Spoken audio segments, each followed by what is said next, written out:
think especially younger retail investors tend to be very, very overconfident, tend to take sort of outsized risk. And I think the key is to balance that a little bit.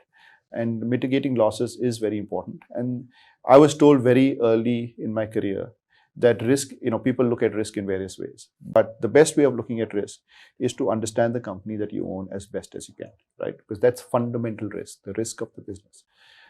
So I think my advice would be, this is a highly competitive business. You have, dozens, if not hundreds of analysts and fund managers tracking and following companies. So to read as much as you can on that company, right? You read the annual reports, you follow all the transcripts, you meet management as often as you can. If you can do plant visits and so on, you just do as much effort and work that you can in that company.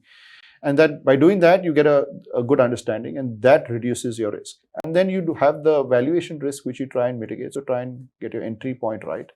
And if things go wrong, fundamentally, even if you've lost 15-20%, it's better to get out than having obviously lost much more than that. And good quality businesses tend to continuously surprise positively.